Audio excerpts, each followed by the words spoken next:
Bismillahirrahmanirrahim. Nah, itu dia. Jadi beribadah dia kan bermacam-macam. Kalau aku memahaminya,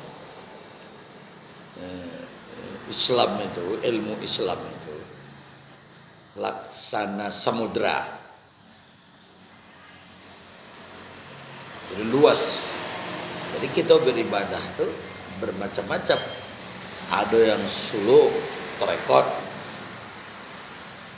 Kalau istilah apanya orang tasawuf. Ada nanti kita lihat jemaah tabligh, itu juga satu bentuk perjuangan ibadah. Di dalamnya ada sholat. Kalau tabligh ada ta'lim, artinya belajar. Ada muzakarah, rapat dalam apa yang harus dikerjakan. Aku kan pada ikut suluk ke tarekat, itu juga satu ibadah. Banyak protes terhadap itu.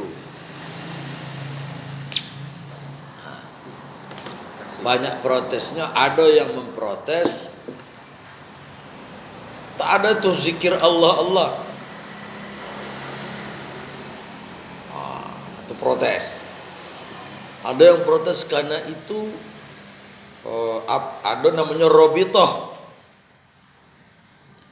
Aku setiap masalah di permasalahan orang itu, aku pikirkan, ku carikan dalil, ku dengar ustaz, ku baca buku, kemudian ku tengok ayat, bandingkan tafsirnya. Jadi insya Allah dapat aku jawaban itu semua.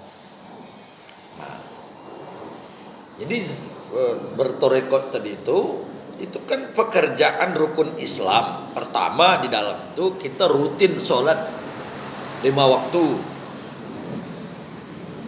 Nah habis sholat kita disuruh berzikir. Nah kalau mau diambil ayatnya secara zahiriyah, berarti ada ayatnya. An-Nisa 103. Apa kata Allah? A'udzubillahi minasyaitonirrajim. Fa idza qadaitumus shalah fadhkurullaha qiyamakum wa qu'udan wa junubakum. Nah, lanjut ayat itu ada tuh tentang waktu-waktu salat. Innas salata kanat 'alal mu'minina kitaban mawquta. Nah, jadi itu bisa jadi landasan. Kita sesudah salat orang zikir. Zikir itu berhalakoh, ada hadisnya. Tidaklah duduk orang dalam satu majelis, ya, berhalakoh, dia menyebut nama Allah atau berzikir, maka malaikat akan turun, akan mengitari orang yang berzikir itu. Nah, itu dasar. Tetapi karena kita membantah, tak mau bertanya, kita menyela, tidak mau mencari dasar-dasarnya, tidak jumpa. Ada ya yang paling senang itu dalam buku Tarekat Naqsabandiyah. Kalau aku di dalam berbagai buku, berbagai kitab lah. Kalau aku tak berani bilang kitab karena aku tengok itu bukan kitab kuning tapi buku, tapi sama saja. Karena itu terjemahan. Jadi bertarekat itu robito itu kita menyerahkan diri, sebetulnya menyerahkan pengontrolan zikir pada makom-makom yang telah ditentukan. Ada makom kalbu, itu isinya 5.000. Kita berzikir Allah, itu 5.000. Masuk makam 6.000, makam akhfa, makam siri, itu bertingkat. Nah, orang bilang tak ada makam. Nah, Rasul aja ada makamnya, cuma satu, namanya akhfa. Fuada, bukan akhfa, fuada. Ya, dalam surat An-Najmi ada, dalam Asr ada. Fuada itu tempat Allah membacakan ayat Al-Quran itu dalam diri Rasulullah itu. Nah, sebab Allah yang membacakan, tidaklah kita, Nabi itu akan lupa. Sanuqri'uka fala tansa.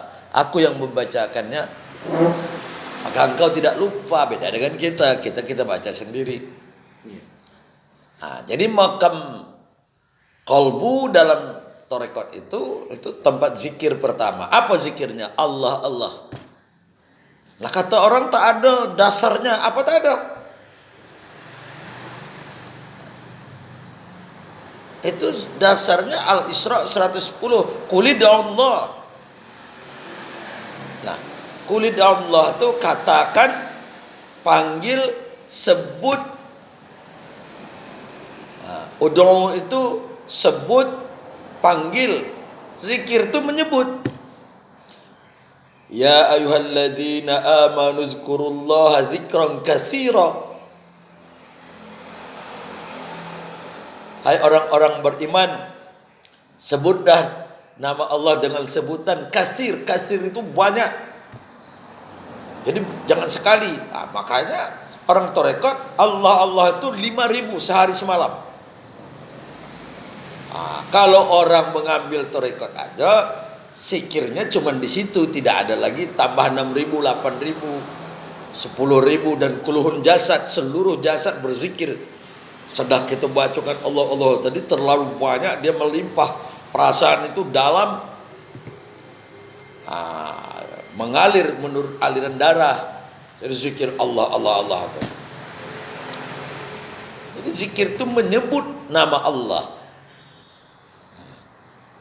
Allah tuh yang menyebut dirinya bernama Allah itu bukan Muhammad. Muhammad itu menyampaikan qul, katakan. Kan perintah Allah, ud'ullah, qulidullah ha'awidur rahman. Jadi orang torekot itu menyampaikan Allah Allah Allah Allah, itu memanggil, menyebut, itu zikir. Nama Allah itu nama yang terbaik.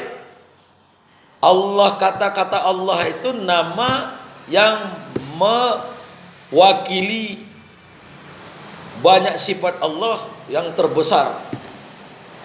Nah, begitu. Jadi kita berzikir itu Allah Allah itu bukan sedikit itu. Itu zikir pertama dalam torekot. Nah, itu dulu.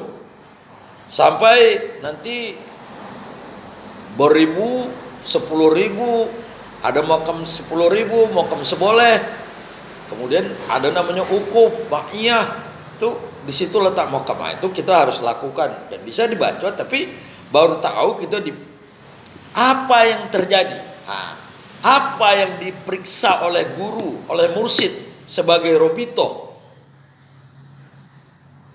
Orang yang menyebut nama Allah banyak-banyak, artinya ribuan kali, ratusan ribu, itu akan timbul rasa ihsan, merasa dekat dengan Allah. Nah, itulah yang dikontrol oleh robitoh tadi, mursyid itu. Apa rasa kau? Rasa itu bukan rasa badan, tapi rasa kita dengan Allah. Timbul tuh merasa dekat, merasa diperhatikan Allah. Wa huwa ma'akum aina ma kuntum. Di mana saja kamu berada, Allah, kita dah merasa dihampiri Allah, merasa diperhatikan oleh Allah. Itu ihsan. Anta budallaha ka'annaka tarahu fa illam yaraka fa innahu. Kalau kamu tak bisa melihat dia, fa innahu yaraka, sesungguhnya dia melihat. Itulah rasa setelah orang berzikir. Menurut torekot itu kuluhun jasad, seluruh jasad itu berzikir. Jadi kalau seluruh jasad sudah berzikir, artinya butiran darah itu berzikir. Kita anggap darah itu butir tepung, itu berzikir Allah Allah Allah Allah Allah, Allah. Baru merasa kita berhampiran dengan Allah, merasa diperhatikan Allah, merasa Allah itu dekat.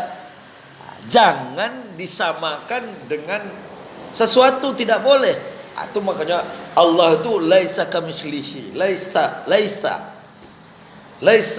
kamislihi, tak serupa. Jadi Allah tak serupa, tidak bertempat, tidak ada di langit. Orang ini kan pahamnya ada di langit. Langit itu kalau kita di sini memang ke atas dia. Kalau kita sebelah sana, jadi arahnya memang begini. Itu tak paham juga yang kadang-kadang katanya langit itu di atas. Bumi itu kan bulat. Kalau kita anggaplah bumi ini bola, kalau kita letak di sana pasti juga menunjuk. Tapi itu tidak menunjukkan tempat Allah, tapi menunjukkan ketinggian dalam arti kebesaran Allah. Jangan gitu letakkan Allah di hati, itu sama makhluk. Aras itu dalam air ada. Baca ayat. Kadang-kadang kita kok memprotes tak baca ayat. Singgasana Allah itu dalam air kata, alal ma'i. Nah, jadi itulah yang lahir. Nah, kemudian si mursyid, karena kita sudah laporan koba namanya itu kalau orang Melayu, dapat koba deh, dan dikabarkan apa yang terjadi selama Anda berzikir Allah, yang terjadi adalah perasaan dekat dengan Allah. Sampai makamnya itu guru pun mengalih kepada makam tahlil namanya la ilaha illallah. Ketika kita sendiri, kita diam menyebut la ilaha illallah itu dalam hati, artinya berbisik dalam hati sendiri. Ketika beramai barulah tahlil itu dikeluarkan untuk supaya kompak. Orang kadang-kadang menyegah Allah lah katanya. Kita untuk kebersamaan. Makanya supaya serempak, supaya malaikat turun. Itu janji kata Rasul begitu. La ilaha illallah. Itu tahlil. Nah, setelah sekian tahlil, guru itu bisa menilai sampai kepada makamnya, dianggaplah dia sebagai khalifah. Khalifah itu wakil guru untuk juga boleh mengajar. Jadi disebut khalifah itu karena dia sudah boleh mengajar, melanjutkan zikir ini kepada yang lain, estafet.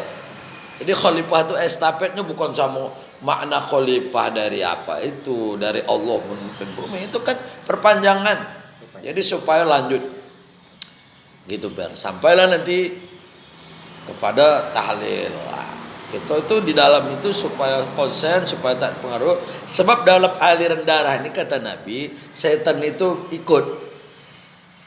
Jadi ketika kita sudah mengusirnya dengan zikir sebanyak mungkin, itu ringan badan. Ringan badan, sholat mau 40 rakaat tahan. Mau 2 halaman, mau 1 juz, imam membaca tidak ada protes. Tapi kalau tak ada pembersihan diri, jadi kolbi tadi masih diselimuti setan melalui darah itu, makanya berat. Makanya kajian itu harus benar. Nah, kemudian dalam sulu ada orang kulidallahu a'udzu rahman, makanya orang terakhir sebelum sholat setengah jam, ya arhamar rahimin irhamna, itu kerja orang tarekat. 10 hari itu. Ada dasar, siapa bilang? Jadi begitu saya kira. Assalamualaikum.